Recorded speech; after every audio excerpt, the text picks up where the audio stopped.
እንዴት ናችሁ? ደህና ናችሁ ወይ? ቤተሰቦች፣ ልዩ ኃይሎች አባሎች ሁላችሁንም ሰላም ብያለሁ። እነሆ በዛሬው ዕለትም አዳዲስ መረጃዎች አሁን የደረሱን ስላሉ እነሱን ባጭሩ አሰማችኋለሁ ማለት ነው። ተመልካቾቻችን፣ አድማጮቻችን እንደተለመደው የገባችሁ ላይክ በማድረግ ሌሎችን ወዳጆቻችንን ጋብዟቸው። ላይክ የሚለውን በመጫን ማለት ነው። እናንተ ስትጫኑ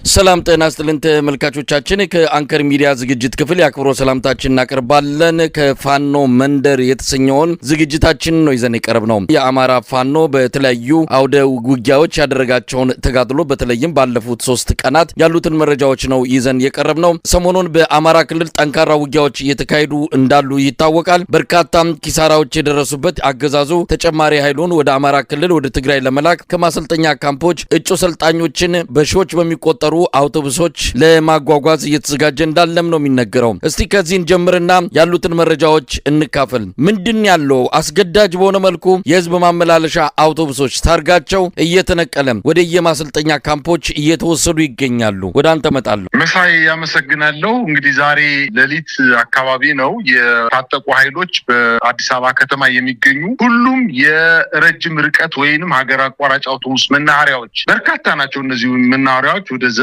አካባቢ የሚሆኑ መናኸሪያዎች ናቸው። በእነዚህ መናኸሪያዎች ላይ የመንግስት የታጠቁ ኃይሎች ሌሊት ገብተው በሙሉ የመኪናዎችን ታርጋ ፈተው መንግስት ለግዳጅ ስለሚፈልጋቸው የቆረጣችሁትን ቲኬትና ቀጠሮ የሰጣችሁትን ተሳፋሪ ይዛችሁ ወደ የክፍለ ሀገሩ መሄድ አትችሉም በማለት ቁርጥ ያለ መልስ ሰጠዋቸዋል። ይሄ ቅድመ ቲኬት ለቆረጡ ሰዎች መረጃ አልሰጠናቸውም፣ ስለዚህ ተሳፋሪዎቹ አሁን ይመጡብናል፣ እኛ እሱ አይመለከተንም፣ በቃ ከመንግስት ከበላይ አካል የወረደ ትዕዛዝ ነው በማለት በርካታ ተሳፋሪ ቲኬት ቆርጦ በተለይ ላምበረት የሚገኘው መናኸሪያ በርካታ አውቶቡሶች የሚወጡበት አካባቢ ነው። ጎጃም በረንዳ የሚገኘው መናኸሪያ ምናልባትም በመቶዎች የሚቆጠሩ አውቶቡሶች በእያንዳንዱ መናኸሪያ ጣቢያዎች አሉ። ሊሳፈሩ የሄዱ ሰዎች በሌሊት 9 ሰዓት 10 ሰዓት ሂደው ተጉላልተው ነው የተመለሱት። ወዲያውኑ ካለ ታርጋ ሹፌሮችን ወደ ወታደራዊ ማሰልጠኛ ጣቢያዎች ሰራዊቶችን ወደ አማራ ምናልባትም ወደ ትግራይ ሌላም አካባቢ ሊሆን ይችላል መኪኖቹ ከ4 ሰዓት በኋላ ተጠርንፈው ወደ ተለያዩ ወታደራዊ ማሰልጠኛ ጣቢያዎች እንደተጓጓዙ ነው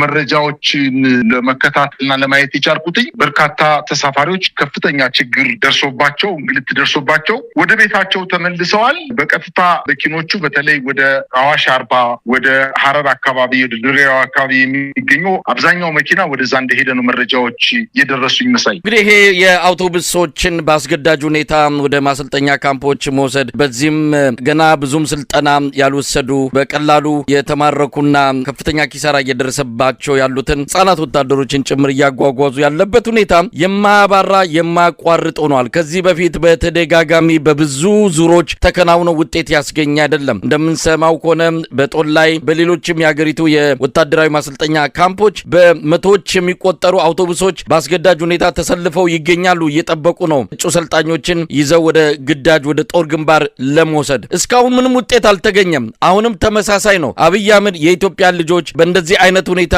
እልቂት ውስጥ እንዲገቡ አሁንም ከትላንት ስተቱ ሳይማር በሰፊው እየገፋበት ይገኛል። እንግዲህ በአማራ ክልልም ያለው ሁኔታ እያየን ነው። በየጊዜው መማረክ፣ በየጊዜው መደምሰስ እድል ጣፋንታ ሆኗል የአብይ አህመድ ሰራዊት ጉዳይ። አሁን እነዚህ በአስገዳጅ ሁኔታ የሄዱት የአውቶቡስ አሽከርካሪዎችም ባለንብረቶችም ከፍተኛ ኪሳራ እየደረሰባቸው ይገኛሉ። አንዳንዱ ክፍያም አልተፈጸመላቸውም። መኪኖቻቸው ተበላሽተው ለጥገና እንኳን በማይሆኑበት ደረጃ ከጥቅም ውጭ ወጥተው አብዛኞቹ አውቶቡስ ባለንብረቶች በዚህ የተነሳ ለከፍተኛ የሆነ የጤንነት ችግር መዳረጋቸውን አንዳንዱ ራሱንም ያጠፋ እንዳለ ነው በቅርበት የምንሰማው። ብድርም ገንዘብም አጠራቅመው ጥሪታቸውን በዚህ አውቶቡስ ትራንስፖርት ላይ የተሰማሩ ባለሀብቶች በአሁኑ ሰዓት ምንም አይነት ስራ እየሰሩ አይደለም። አንድ አውቶቡስ ሄዶ ምናልባትም ከ2 እና 3 ወራት በኋላ ቆይቶ ሲመጣ ከፍተኛ የሆነ ብልሽት እየገጠመው ችግር ላይ እንደወደቁ ነው የሚነገረው። ኪሳራው በየአቅጣጫ ነው። ወታደሩ እየሄደበት ይሞታል፣ ባለ ሀብቱም እንደዚሁ በኪሳራ የተዳረገበት ሁኔታ ነው ያለው። ይህ ሁሉ ለአብይ አህመድ ስልጣን ወንበር ማስጠበቂያ መሆኑ ነው ኪሳራውን የበለጠ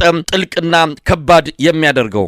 መሳይ ሰራዊቱን ጭነው ሲሄዱ ብልሽት ብቻ አይደለም በባለሀብቶቹ ዘንድ ብልሽት ቢሆንማ ምን ችግርም አልነበረው። እውነት ለመናገር መኪና ቢበላሽ ምናልባት ሞተር ካልነከሰ በስተቀር ባለሀብቱ ያስጠግነው ነበር። ዋናው ችግር ግን መሳይ ወደ ጦርነት ቀጠና ሲሄዱ ሰራዊት ጭነው ነው የሚሄዱ። ወደ አማራ ክልል ሲሄድ የአማራ ክልልን ለመፍጀት ለመጨፍጨፍ የአማራ ክልልን ህዝብ ለመደብደብ ስለሚሄድ ፋኖ ኃይሎች እየጠበቁ በበርካታ ቦታዎች እየቆረጡ መኪኖችን በአርፒጂ ተሽከርካሪ ፈንጂ እና በተለያዩ መኪና ማውደሚያ መሳሪያዎች በመምታት መኪኖቹን በየጎዳናው ተቃጥለው ተገልብጠው ሰራዊቱን እንደያዙ ነደው ግን ምንም አይነት ካሳ ሳይስም አሁን በአዲሱ ከ10 እና ከ15 ዓመት በፊት አንድ ግለሰብ አውቶቡስ ገዝቶ ብቻውን መናኸሪያ መንቀሳቀስ አይችልም ወይ በማህበር ተደራጅተው 5 እና 6 አውቶቡስ ያላቸው ባለሀብቶች በጋራ ተደራጅተው ነው አክሲዮን መስርተው የትራንስፖርት አገልግሎት እንዲሰጡ 5-6 መኪና ያለው ባለሀብት 5-6 መኪና ተነጥቆ ለ3 እና ለ4 ወራት ሰራዊት እንዲያመላልስ የሰራዊት ስንቅና ትጥቅ እንዲያመላልስ ምናልባትም ከአንድ ቀበሌ ወደ አንድ ቀበሌ ከአንድ ወረዳ ወደ አንድ ወረዳ ከአንድ ዞን ወደ አንድ ዞን ከአንድ ክልል ወደ አንድ ክልል እንዲቀሳቀስ ለማድረግ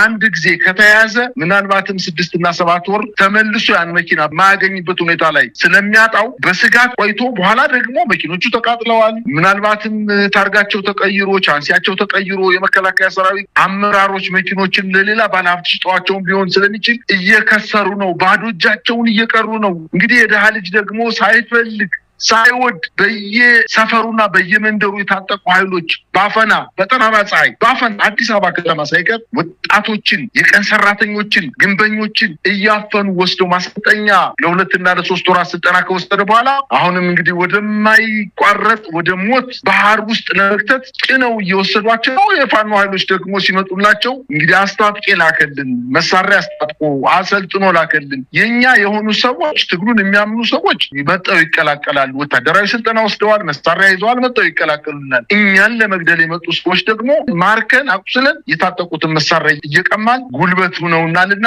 እልል ብለን ነው ምንቀበላቸው በማለት በርካታ ጊዜ እየተመቱ አሁን እንደገና መልሶ ማሰልጠኛ ጣቢያ ያስገባ ማቋረጫ የሌለው ስልጠና ማቋረጫ የሌለው ጦርነት እንደው የጊዜ ገደል የሌለው መከራና ችግር ይሄ ብልጽግና የሚባል ፓርቲ በሀገራችን ላይ እየፈጠረ ነው። ነገር ግን አንድም ጠብ ያለ ነገር የለም። ከቀን ቀን ቦታቸው በህዝብ ዘንድ ያላቸው ተቀባይነት በቃ ክንትፍ ተብሎ የተተፋ ስርዓት መሆኑን በአዲስ አበባ በአማራ ክልልም በኦሮሚያም ክልል እየተመለከት ነውና የፈለገውን ያክል ሰራዊት አሰማርቶ የፈለገውን ያክል ስንቅና ትጥቅ ወታደራዊ ቁሳቁስ ተሸክሞ ወደ ውጊያ ቢገባ ዓላማ የሌለው ጦርነት እያካሄደ ስለሆነ የትም የሚደርስ አይደለም።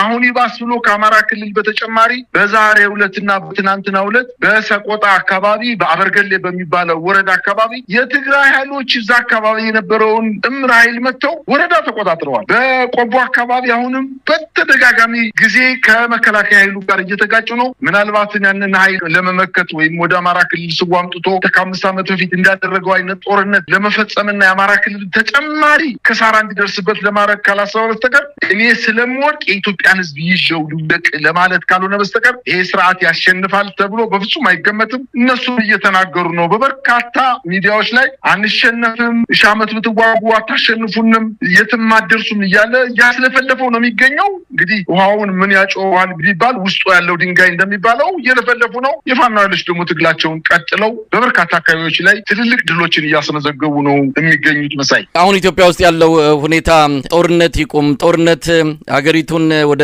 ለየለት ቀውስ ውስጥ ከቷታል የሚሉ ድምጾች በበረከቱበት አብይ አህመድ አሁንም የኢትዮጵያን ችግሮች መፍታት የሚችለው በኃይልና በጉልበት ነው ብሎ በዚህ ግትርነቱ ቀጥሏል። በጎን ምርጫ አካሄዳለሁ፣ በዚህ በኩል ጦርነት፣ በዛ በኩል መላቅጡ የጠፋበት ከባድ አጣብቂኝ ውስጥ ነው ኢትዮጵያን የከተታት። ሁኔታው እየከበደ እንደመጣ እያወቀ የዓለም ሁኔታ እየተቀየረ ነው። የመካከለኛው ምስራቅ ቀውስ ለአብይ አህመድ ይዞ የመጣው ብዙ መልካም ያልሆኑ ነገሮች እንዳሉ ይታወቃል። የአሜሪካን እና የኤርትራ ግንኙነት አሁን ወደ አዲስ ምዕራፍ እየገባ ነው። በዚህም በአፍሪካው ቀንድ ላይ የኃይል አሰላለፍ ለውጥ እንደሚሆን ይሄም ለአብይ አህመድ መልካም ነገር እንዳልሆነ እየተገለጸ የአብይ አህመድ የጦርነት ዋና ደጋሽና በጀት በመስጠት ከፍተኛ ሚና የምትጫወተው የተባበሩት አረብ ኤሚሬት በኪሳራ እየተንገላታች መሆኑና አሜሪካንን ድጋፍ መጠየቋ እነዚህ ነገሮች ለአብይ አህመድ ጥሩ ጊዜ ወደፊት እንደሌለ እያሳዩ እንኳን ከጦርነት ወደ ኋላ መለስ ብሎ ሌሎች አማራጮችን መጠቀም መቻል ሲገባው ነገር ግን አሁንም ጦርነት እንጂ ሌላ ማድረግ የምችለው ነገር የለም ብሎ ገፍቶበት ቀጥሏል። እንግዲህ አብረን የምናየው ነው። አማራ ክልል ያለው ለዚህ በቂ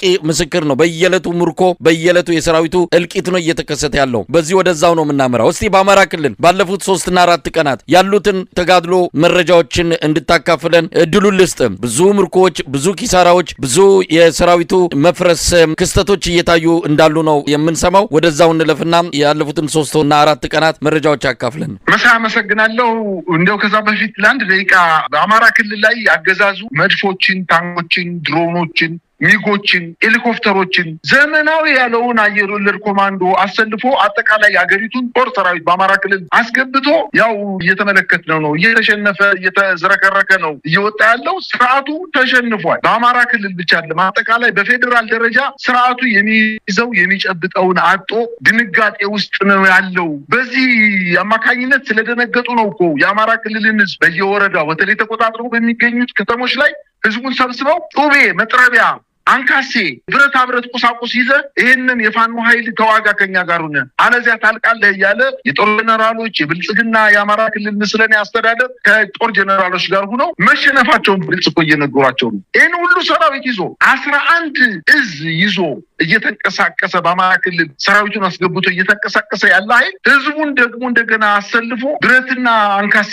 በመጥረቢያ ይዘህ ታገል፣ ፋኖን አስወግድ፣ ከኛ ጋር ሆነ ታገል ማለት ይህ የመሸነፍ አንደኛው መገለጫ ነው። ስለዚህ የትም አይደርስም። ነገር ግን የፋኖ ኃይሎች አሁንም በየቀኑ ማለት በሚያስችል ደረጃ ምናልባት ኢትዮጵያ በተለያየ አጀንዳ በተለይ በቴዲ አፍሮ አጀንዳ መንግስት እየፈጸመ ያለውን አጠቃላይ በደል ትኩረቱ ወደዚህ ስለመለሰ እንጂ በአማራ ክልል እየተደረገ ያለው ጀግንነትና ጀብዶ በየቀኑ ብቻ አይደለም፣ በየደቂቃው የሚዘገብ የሚያልቅ አይደለም። በጣም በርካታ ድሎች ነው እየተገኙ የሚገኙት። በሰሜን ወሎ ዞን በጋዙ ወረዳ ስታይሽ በምትባል ከተማ የአማራ ፋኖ ብሔራዊ ንቅናቄ ወሎ ቤት አማራ ሚኒሊክስ 106ኛ ኮር 34ኛ ክፍለ ጦር ከትናንት ጀምሮ ነው ውጊያ እያደረገ ያለው። እንግዲህ ከትናንት ጀምሮ ዛሬ ድረስ የዘለቀው ውጊያ እየተደረገ ነው። በተለይ በአራት አቅጣጫ ከላስታ፣ ከኩልመስ፣ ስታይሽና በጋሸን አካባቢ ውጊያው በሰፊው ተጣጥፎ ቀጥሏል። ስታይሽ ከተማን የፋኖ ኃይሎች ወደ ከተማዋ ዘልቀው በመግባት የአገዛዙን ጦር ተሸንፎ 2 ምሽጎችን ለቆ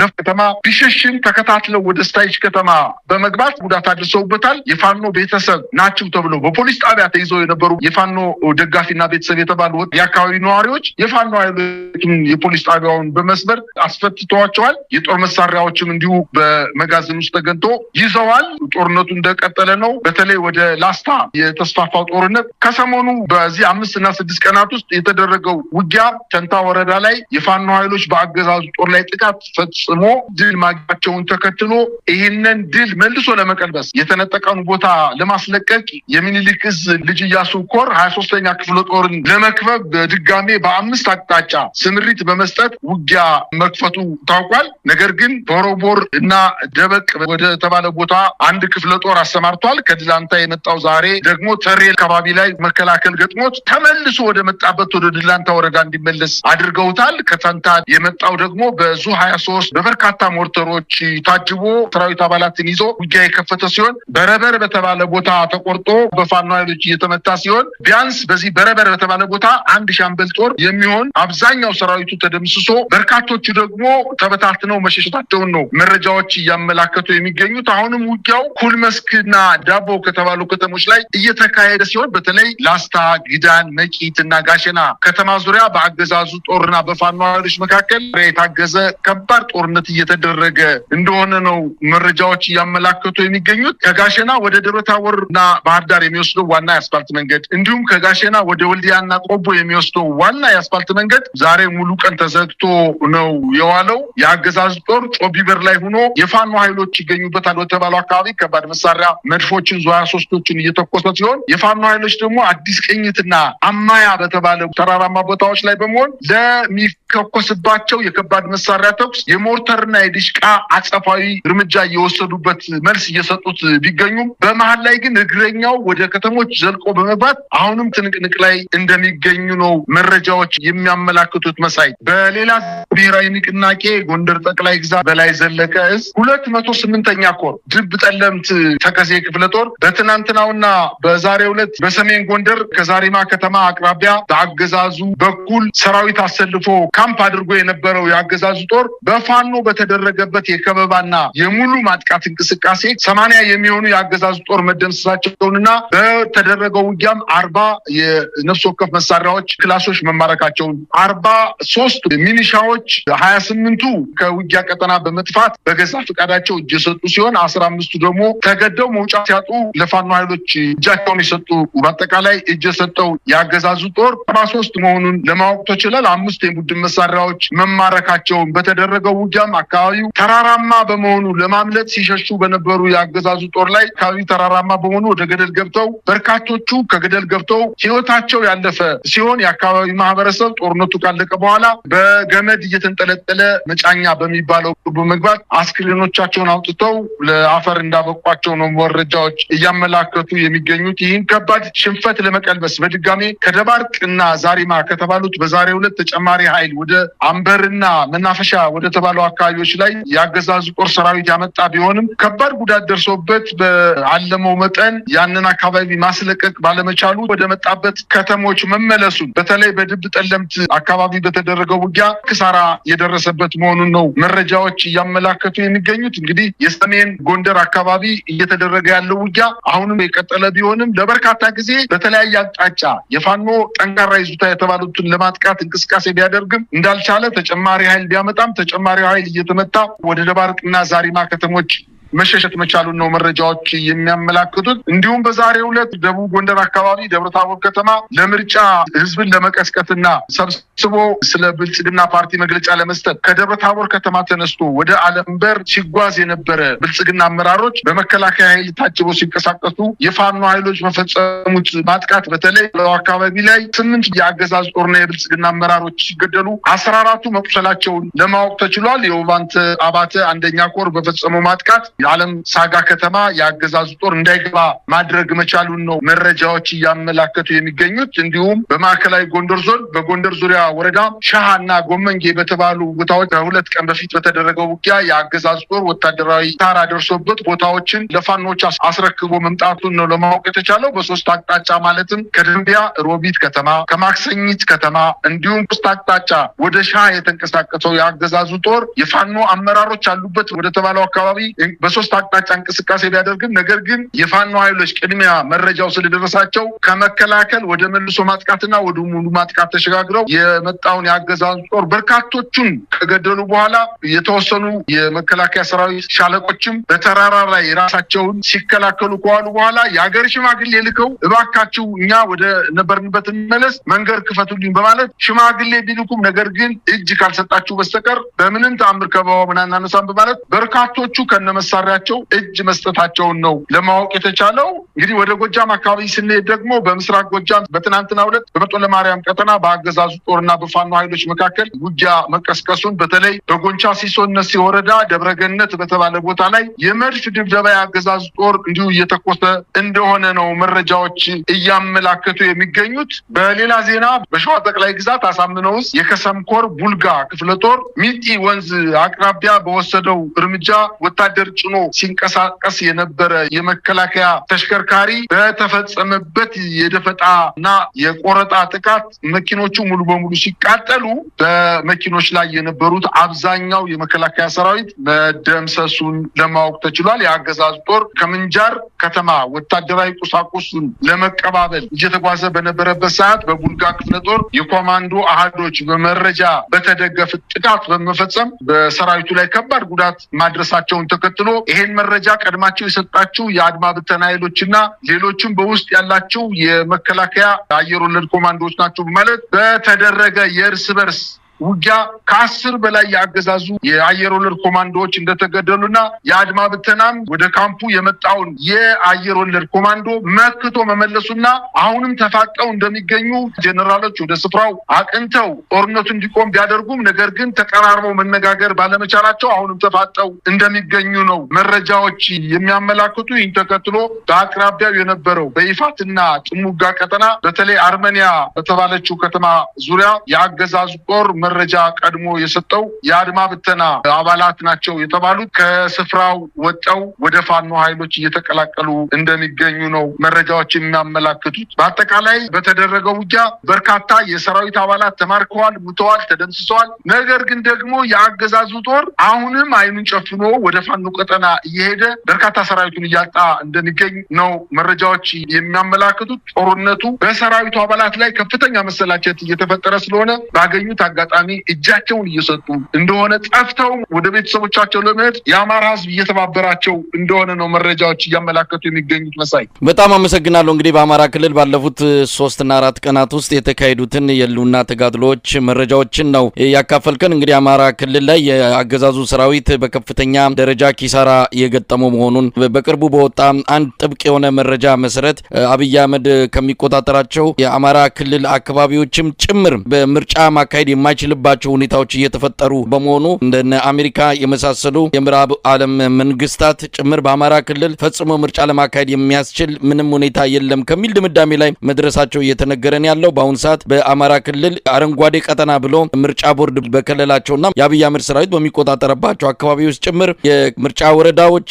ጥቃት እየተሰነዘረባቸው እንዳለ ነው የሚነገረው። የምርጫው አስፈጻሚ መከላከያ ሰራዊቱ እንደሆነም ነው የተገለጸው። ምርጫ ቦርድ በዚህ ውስጥ ኃላፊነት የለውም። ለመከላከያ ሰራዊት ሙሉ በሙሉ ኃላፊነቱን በማስረከቡ ምርጫ ጣቢያዎችን በካምፖች በማቋቋም በሰራዊቱ ባደራጃቸው ጊዜያዊ መጠለያዎች እንደዚሁ የምርጫ ጣቢያዎችን በማቋቋም የተወሰኑ ሙከራዎች እየተደረጉ ነው። ያም ጥቃት እየተሰነዘረባቸው እንዳለ ነው የሚገለጸው። እንግዲህ በአማራ ክልል ሙሉ በሙሉ ማለት በሚቻል መልኩ ከአብይ አህመድ እጅ እየወጣ ያለበት ሁኔታ ነው። ያገዛዙ መገናኛ ብዙሃን ግን አሁንም የአማራ ክልል በብልጽግና ቁጥጥር ስር እንዳለ አድርገው ተከታታይ የሆነ ፕሮፓጋንዳ እያስተላለፉ ይገኛሉ። መሬት ላይ ያለው ሀቅ ግን ከአገዛዙ ሚዲያዎች ከሚናገሩት በተቃራኒው እንደሆነ ነው የሚገለጸው። ጨርሰናል። የማጠቃለያ ሀሳብ ካለ መሳይ የአማራ ክልል ምርጫን በተመለከተ እንደው ወደኋላ ተመልሰን ስንሄድ ኃይለማርያም ስልጣን በያዘ 1 ዓመት እንኳን ሳይሞላው በአዲስ አበባና በአጠቃላይ በአማራ በኦሮሚያ ክልል ከፍተኛ የሆነ ህዝብ አመት ተቀስቅሶ ወዲያውኑ ነው የጣለው። ምርጫን በአንድ ክልል በመሳሪያ በሳት አርቀህ በመያዝ ህዝቡን ምርጫ ብታረግም እንኳን ህብረተሰቡ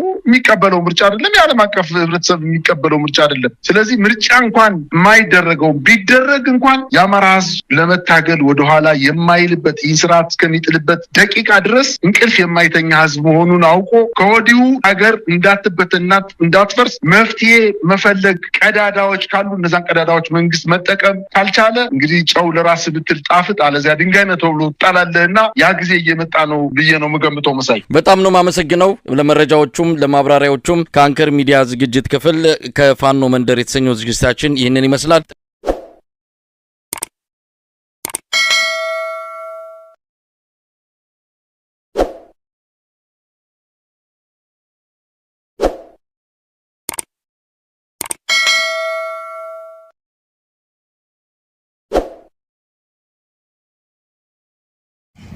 ባቡሬ ለሊሊ ቀለበት ሊያደርግላት ነው። እሱንም እሷ ሳታቅ ሊያስተስታት ነው። ዝግጅት ላይ ነው ያለው ማለት ነው።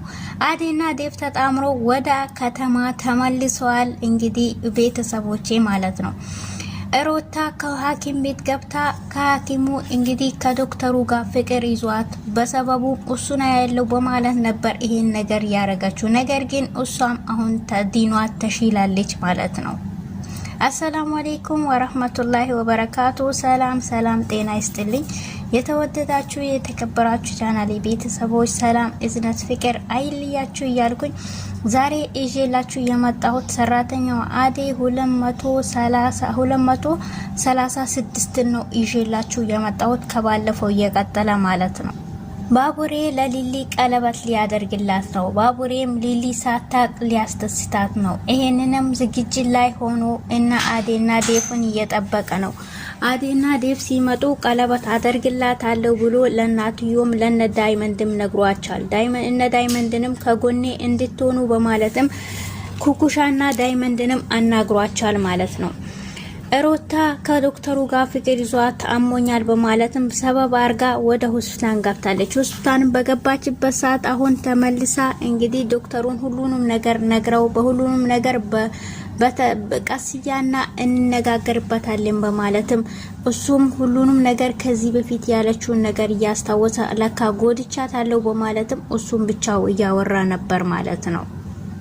እሷም እኔ ተቆጥቻለሁ በማለትም ዶክተሩን ታናግረዋል። ለምንድን ነው የምትቆጪኝ ሲል ሁሌ ወደ አንተ ስመጣ ፊቴን እንትን አርጋ ነው የምትሸኝኝ በማለትም እና ታዲያ እኔ እንትን ስላልኩሽ ነው ወይ እንደዚህ ያረክሽው ስላይ በማለትም እንግዲህ ያው ስለሱ መሆኑን አውቃለች። ነገር ግን ለመናገር አልፈለገችም። እሺ በቃ ተነሽ ሁሉንም ነገር እንነጋገራለን፣ ነገር ግን ትንሽ መተንፈስ አለብሽ ወደ ውጭ ሲላት አራባከስ ትለው አይ ነገር ግን እኔ ማረገው ለሁሉም ህመምተኞቹ ማረገው ነገር ነው ላንቺም የማረገው በማለትም ወደ ልትናፈስ ወደ ውጭ አየር ልትቀበል አውጥቷታል ማለት ነው። አዴም እንግዲህ ከዴፍ ጋር ተያይዞ ተመልሷሉ።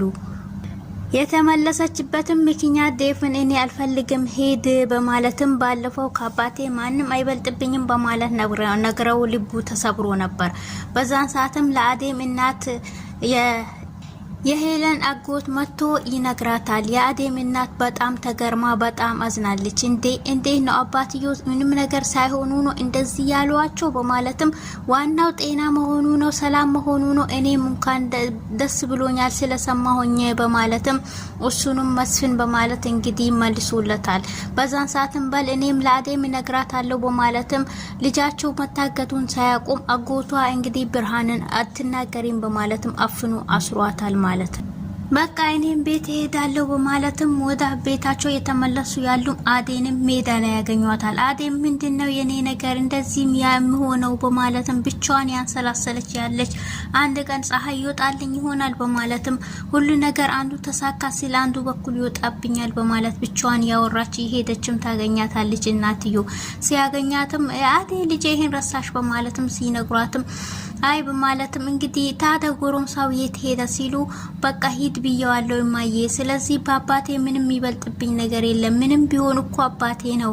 ወደዚህ ጋር ሲመጣ አዴ ሲባል የአዴ አባት ተብዬ ነው የምጠራው፣ ስለዚህ ምንም ቢሆን አባቴ ነው እና እሱ እንዲሆኖ ግን ከሱ ጋር መሄድ አልፈለኩም፣ እሱን ሂድ ብዬው ሄዷል በማለትም ስትነግራት አሳይ ልጄ ለአባትሽም መቆርቆርሽ በጣም ደስ ስላለ ተቆርቆረሽም አየሁሽ በማለትም የአዴም እናት በጣም ደስ ብሏቸው እንኳንም እንደዚህ ያረክሽ በማለትም እና አሁን በቃ አንቺ ወደ ከተማ ተመለሺ በማለትም ስነግራት አልመለስም በማለት ነበር የነገረቻት። በዛን ሰዓት ሁለቱም የተከራከሩ ያወሩ ያሉም የአዴም እናት እንደዚህ በመሆኗ ደስ ብሏት በዛን ሰዓትም በይ አሁን ይኸው ጎረምሳሽ መጣ በማለትም አዴ በማለት ይጠራታል። በዛን ሰዓትም በቃ ሁለታችሁም ተያይዛችሁ አሁን ሄዱ ሲል እና እቺ አዴን ልቧን አትስበርብኝ እና ልጄን አደራህን በማለትም እሱንም ይነግሩታል። ምንም ጥርጥር አይግባችሁ በማለትም ምን ነው እኔ በቃ ሄዳለሁ እናንተ ሄዱ በማለትም እንግዲህ